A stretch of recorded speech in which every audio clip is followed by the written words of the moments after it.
Welcome back to Trust Issues. Tom Keenan here, and joined as usual by Kristy McCann. Kristy, how are you this week? I'm doing really good. How about you, Tom?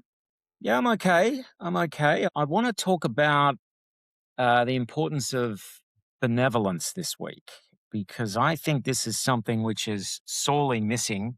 I've thought this for a while, but then I saw some research by uh, an advisor to Relate, actually, Dr. John Blakey, and he published a article in Forbes this week arguing that benevolence is the missing multiplier in CEO trust building. And I think it's really interesting because he points out that most leadership programs focus on competence in integrity, which is great. But his argument is that actually caring about your people, i.e., benevolence, is the thing that makes the absolute real difference. And if I think back in my career, it was the little things that CEOs did because you know how busy they are, you know how time poor they are. So anything that they did that was personal, that made you feel heard or seen, was like an outsized benefit. Yep. And I think we've got some really interesting examples to kind of back this up, right?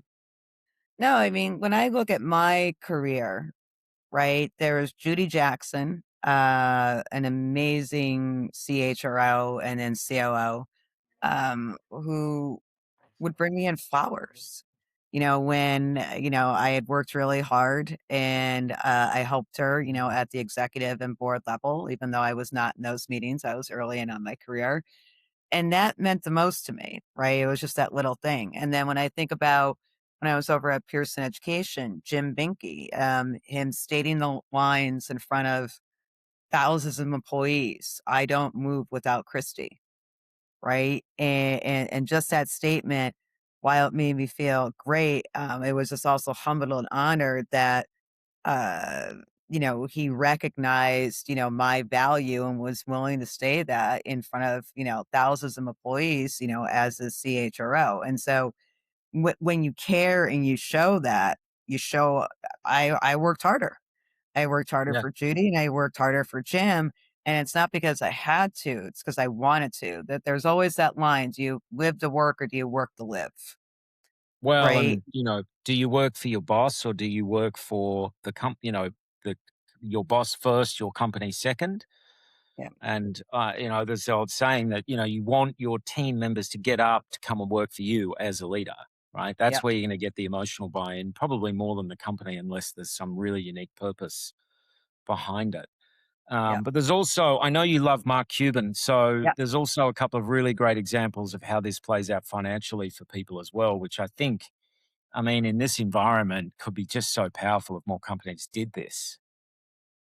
Yeah. Mark Cuban is one of my favorite people, for many reasons. I think that, he has built great businesses, but he has always made sure that from anyone, whether they're a janitor all the way up to, the highest ranking employee, that they are bought in and invested into the company when it comes to equity, when it comes to good compensation, when it comes to transparency. He's been a huge advocate of, diversity before it became apparently a dirty word, especially in the US. And I think that, the way that, he has always looked at organizations is that it's a people first. When you put a people first and a servant leadership mindset on, it has huge financial gains. Happy employees make happy customers, right? And the more financially well that your employees are, the less stressed they are that they could actually show up to work and be their whole selves and not have to be worrying about their overall paycheck. And so I think it's an act of leadership in so many different ways that continues to ring through. And I hope that more people really start to emulate him. He is a billionaire for a reason. It's not just because he's a tech guy. He is a guy that actually knows what caring and benevolence is.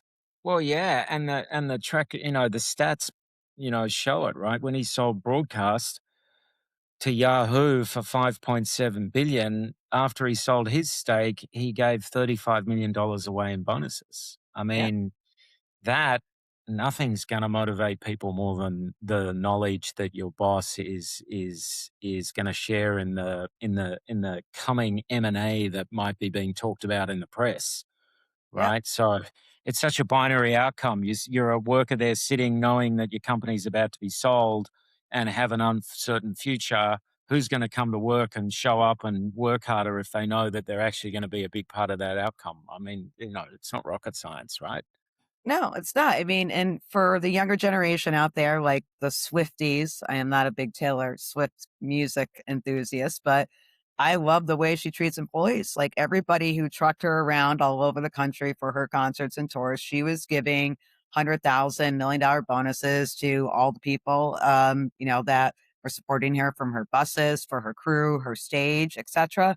And, these people are billionaires for a reason. They found a different way to be a billionaire. You don't have to be a jackass, to be a billionaire. You could just do the right thing.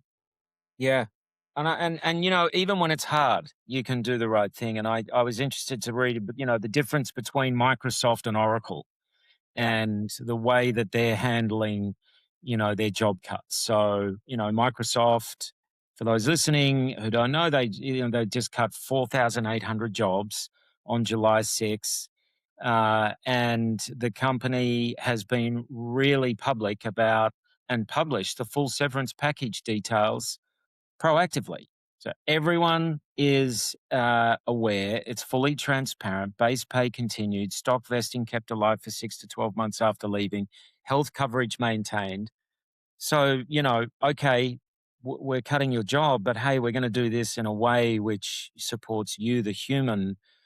If I was a prospective employee at Microsoft, that would almost get me over the line. If once I know about how they're doing that in the future. Yeah.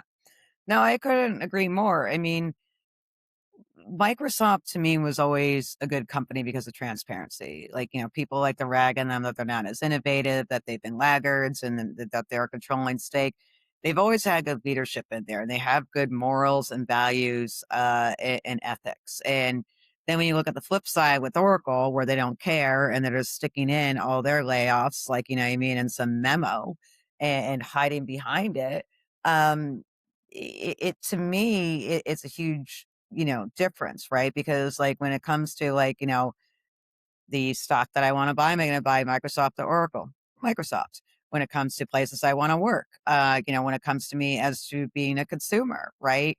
How you treat people within an organization, because employees are also your customers too. But customers feel what your employees are feeling. And it's been a big thing, with me and a lot of other leaders. I will not invest in bad leadership at any level, consumer level, stock level, what have you. I will continue to invest in the steadiness and the transparency and the trust for the good ones out there. Totally. Thanks, Christy. I'll see you next week for another trust Awesome. issues. Awesome. Have a great one, Tom. Thank you.